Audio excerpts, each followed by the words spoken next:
How's it going, guys? Winter Kills here. Welcome back. We got another post-commentary duel video, and we've got, if you can already tell by that little intro title, we got Atlantean Mermails versus Draco-Pals.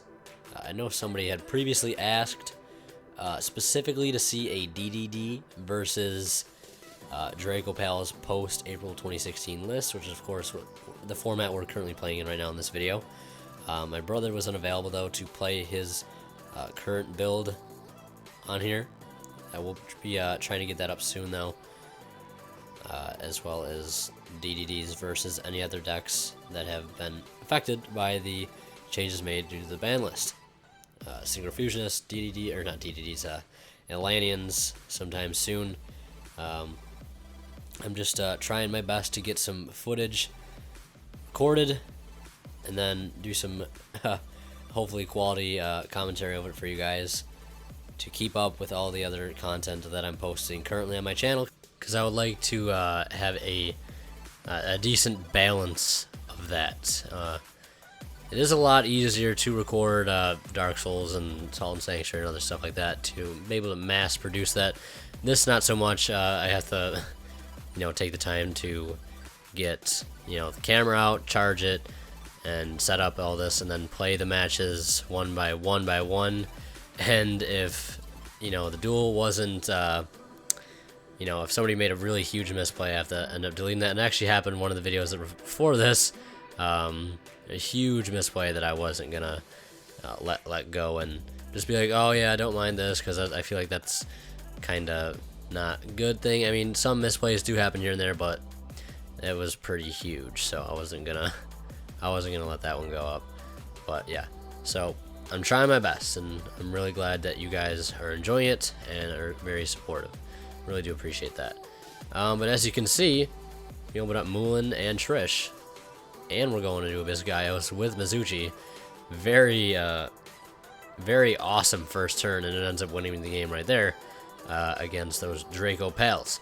The one thing he ended up changing, I believe, with his build overall, well, he had two ideas, I believe. One involved a Magispector type engine, and the other one was more of a dark engine involving Armageddon Knights and like Shaddoll Dragon, and a heavy engine based around that. Did not like that so much, and he ended up going with the Magispector variant. I believe he plays like Ogama, the frog one, and the one counter trap, the really good common one, not the ultra one. He plays one of those. It's very, very good card.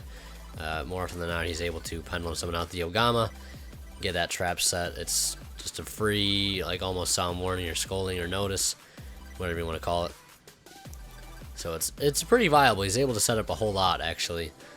Now I'm going to be forced to go first, which really sucks. I feel like if there's one deck that gets hindered going first, it's definitely Atlanteans at the moment, in my opinion. Because you're just either one trying to OTK, and if you don't, open up Mulan Trish or Mulan lead, something like that, along those lines, you're going to have a very rough time still. And it all depends on if you end up hitting the better cards out of the hand. You could hit cards that don't matter. You could still leave them with 2 or 3 cards and still be able to pull off, the massive plays they need in order to get the victory. So I'm going to make a pretty nice play here. He's going to unexpected die into Master Pendulum on the summon of Rescue Rabbit. I'm going to go Sphere, summon out Abyss Pike. Abyss Pike will activate for cost, discarding Infantry. Infantry will pop that Rescue Rabbit, stopping that play in his tracks. Very, very clever play on my part, I thought. One of the better plays I think I've ended up making. And I've actually been playing a lot more recently. I've gotten a lot of time. Went down to my local card shop today, got a little bit of testing in with some Photon Galaxy stuff. Getting back into that, because obviously number 38 is here, and the Felgrand stuff will be here soon. I'd like to experiment with that. And the deck still is able to pump out Dark Matters, no problem. But we'll see what it can do with the new stuff. So yeah, got that to look forward to, and as well as I've been able to improve my Mermail build a little bit from what you're seeing here. So there will be some updated duel videos of that coming soon, as maybe a new deck profile. I know I just posted one, so we'll wait a little while for that. So as you can see, the Ogama came down. He grabbed the tornado, or the twister, or whatever it's called, the really good Magic Spectre trap. And I believe Sphere. I left Sphere there because Sphere's text, it says it doesn't leave until your opponent's next end phase, regardless of whether the monster was destroyed. And it's the only way that the trap card leaves is during your opponent's end phase, and it destroys the monster that it was brought out with. So yeah, that salvage is going to come down. Going to give me some pretty good resources. The Raigeki will get rid of everything but the Ogama, and then the Ogama will get stopped by that vicious Magic Spectre counter trap. And that'll stop my play completely.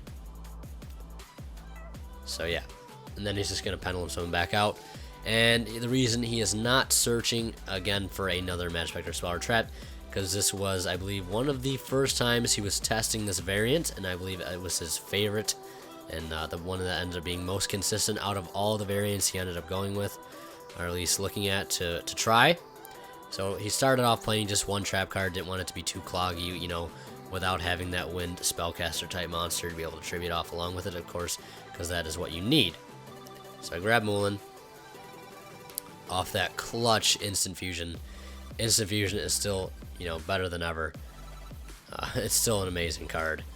So as you can see, Mulan's going to come down and hit the Vector out of his hand. And then we'll go Infantry into Diva, into Neptibus. Neptibus will send a Infantry pop one of his scales. Probably out of marksman in my hand. I get to make the Steam Synchron play.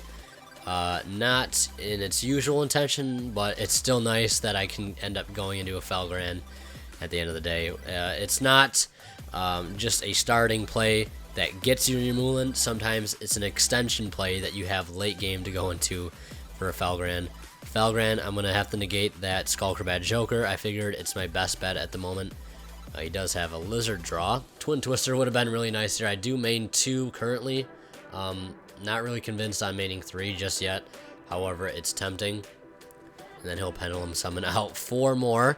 Amongst those, a Vector Pendulum, Shadal Dragon, Silverclaw, and another Master Pendulum.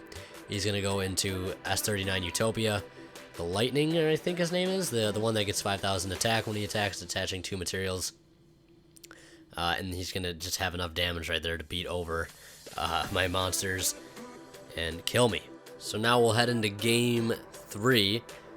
And I believe I'm going to opt to go second. Of course, obviously, playing Atlanteans, definitely going to want to go second. Now, I wanted to, well, as I mentioned earlier, that I did go to my local card shop to do a little bit of testing with my friends.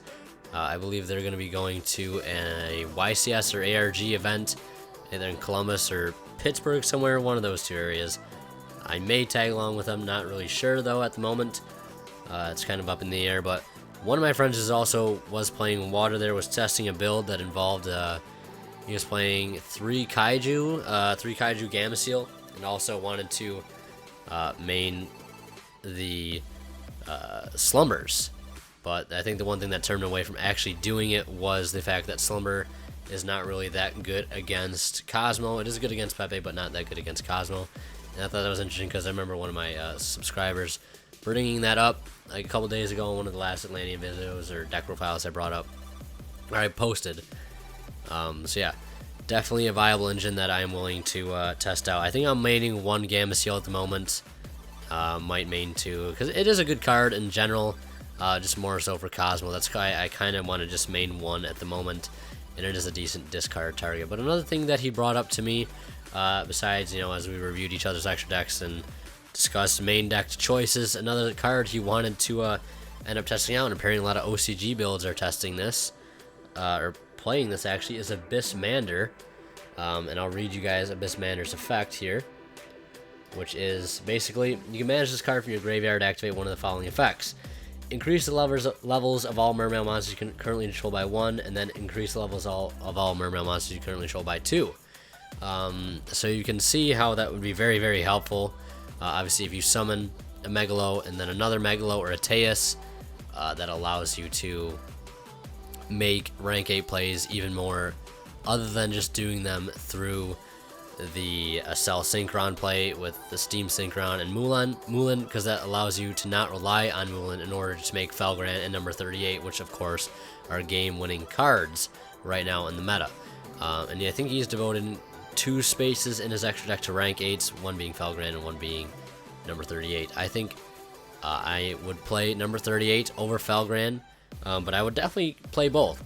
And I think another change that I ended up making to my main deck, to my extra deck, while I was there, is I cut Trite and Bahamut Shark once again for Leo and an Armory Arm.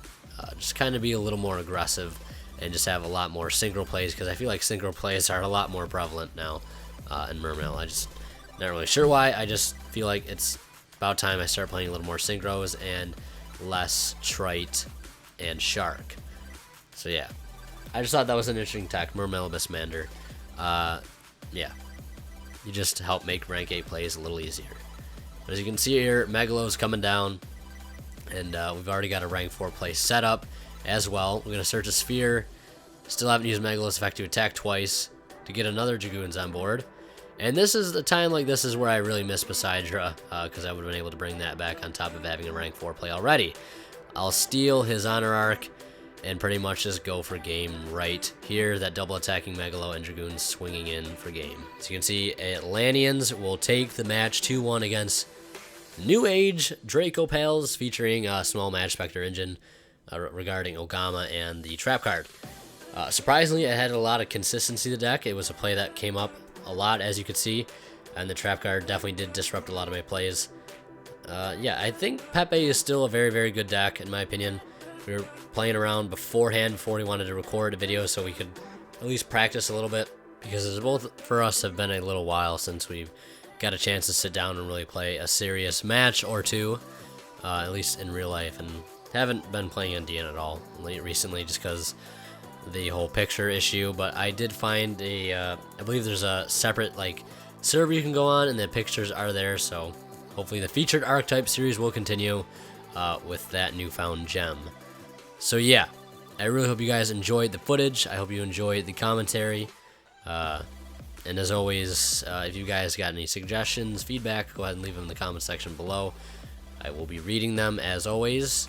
And if you did enjoy the video and you want to express so, please do me a favor and leave a like. It would be greatly appreciated. And if you're new here, if you're new to the channel, do yourself a favor and subscribe. The support is greatly appreciated, guys. Really, thank you so much. We're almost at 1,700 subscribers. 1684 at the moment. Holy cow. Thank you guys so much for the support, really. And yeah, Winter Kill is signing out. And we'll see you in the next one, guys. Thank you so much for watching.